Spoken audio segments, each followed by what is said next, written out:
पुणे जिल्हा परिषद आणि आंबेगाव तालुका पंचायत समितीच्या निवडणुकीच्या प्रचार सभेच्या निमित्तानं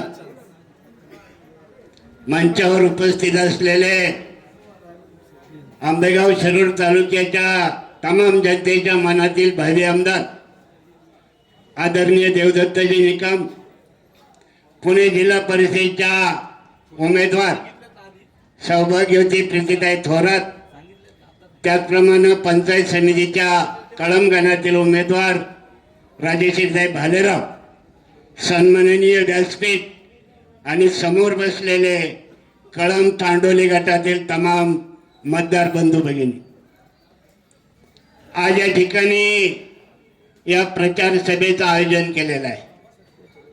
याचं कारण असं आहे, गेल्या निवडणुकीमध्ये आपल्याला थोड्याफार मताने पराभव पत्करावा लागला. संयोजकांनी मला बोलायला थोडा अवधी दिलेला आहे, परंतु समोरच्या उमेदवाराने 5 वर्षामध्ये या गणामध्ये या गटामध्ये जो गोंधळ घालून ठेवलेला आहे तो सांगणं खूप अवघड आहे. गेल्या मागच्या निवडणुकीमध्ये आपण या गणातून या गटातून राष्ट्रवादीचे जिल्हा परिषद उमेदवार निवडून दिले. ठीक आहे, आमच्या गावातील उमेदवार होते, परंतु निवडणूक आली की कामाची घाई करायची. निवडणूक झाली की जे बाप पुण्याला जाऊन बसायचं, परत इकडे डोकवायचं नाहीये.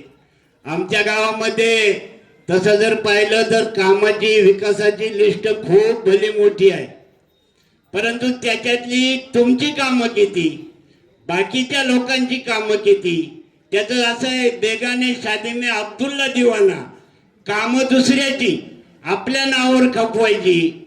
आपल्याला सर्वांना ज्ञात आहे, गेल्या या 5-10 वर्षामध्ये चासगावामध्ये खूप मोठा आखाडा कुस्त्यांचा भरत असतो. त्या आखाड्याला निधी स्वर्गीय खासदार गिरीश बापट यांनी 15 लाखाचा निधी त्या ठिकाणी टाकलेला आहे, परंतु संबंधित सदस्याने आपल्या नावाचा बोर्ड रात्री त्या ठिकाणी लावला, परंतु स्वर्गीय गिरीश बापटांचं नाव त्या ठिकाणी कुठे दिलेलं नाहीये.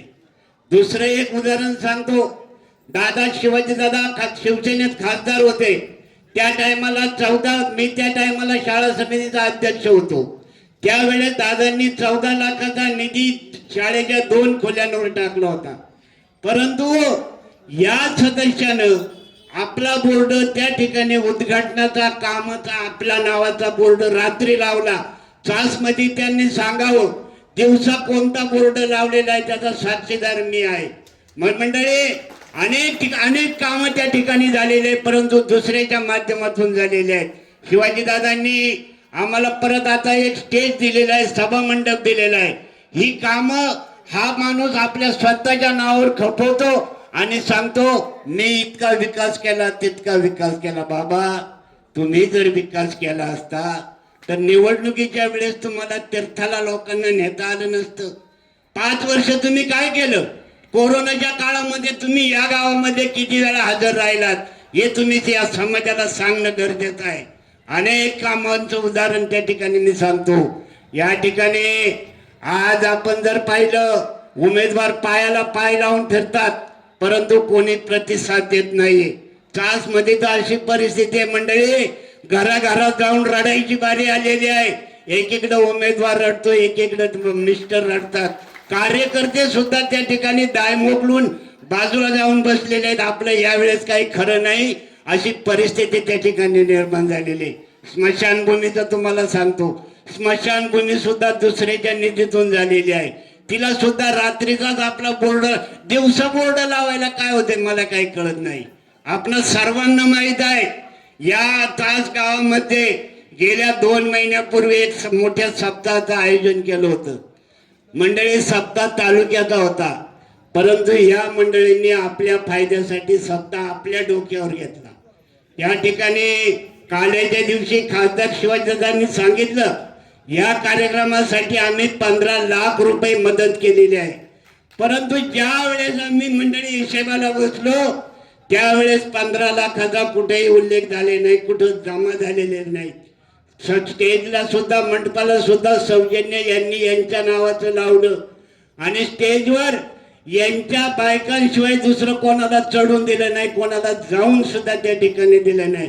आणि म्हणून छोटे माऊलींचं कीर्तन होतं. छोटे माऊलींच्या कीर्तनात हाच नेता प्रत्येक गोवांना सांगत होता की हर्षद कॅडबरीचे मालक हर्षल मोर्डे यांनी 1.25 लाख रुपये आम्हाला दिलेले आहेत. हिशेबाला कुठेही 1.25 लाख रुपये. त्याचप्रमाणे राष्ट्र परिषदेचे सुधीर मुंगसे यांनी 1 लाख रुपये दिलेत. हिशेबाला कुठेही लाख रुपये. मंडळी, भोसरीचे आमदार महेश लांडगे यांनी आमच्या गावात सप्त्यासाठी पंथीला 3 लाख रुपये दिले होते. 3 लाखाच्या पंथीमध्ये त्या ठिकाणी पंगत झाली 1,68,000ची. 1,32,000 रुपये ह्या पठ्ठ्याने परत घेऊन गेले. म्हटले आपल्याला त्यांना दिले पाहिजेत आणि तो मंडळीचा आम्ही त्याच सुद्धा शोध घेणार आहेत. हे मंडळी अशा बनवाबनवी करून अशोक सराफाने लक्ष्मी बिर्ड्यांचा पिक्चर आपण पाहिलेला आहे. अशी ही बनवाबनवी. निवडणूक आली की ज्ञानेश्वर मंदिराला क दर्जा. आज आम्ही 10 वर्ष तो क दर्जा ऐकतोय. कुठं पत्र नाही का कुठं काही नाहीये. आणि अशी ही बनवाबनवी आता आमच्याही लक्षात आलेली आहे. तेव्हा हे तासगाव ह्या वेळेस अत्यंत सावधपणे आहे. कुठेही जा, तुतारी आणि मशालीशिवाय कोणी काही बोलत नाहीये. थोडा दबाव आहे.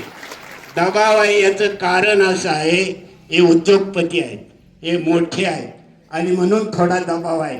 4-10 कार्यकर्ते तेवढे उड्या मारतात. काही मंडळींना अजून पाकिटं मिळाली नाही, ते घरीच बसून आहेत. ते काय अजून प्रचारात सक्रिय झालेले नाहीत. आणि म्हणून प्रीतीताई, तुम्हाला मी या ठिकाणी सांगून ठेवतो, ज्याप्रमाणे शिवसेनेमध्ये तुमचे भाऊ आहेत त्याचप्रमाणे समोर राष्ट्रवादीमध्ये तुमचे भाऊ आहेत. ते तुम्हाला मदत केल्याशिवाय राहणार नाही. आणि म्हणून येत्या 7 तारखेला तुतारी आणि मशालीच्या चिन्हावर बटन दाबून आपण सर्व या दोन्ही उमेदवारांना भरघोस मताने विजयी करा, एवढंच या ठिकाणी सांगतो आणि माझे 2 शब्द संपवतो. जय हिंद, जय महाराष्ट्र.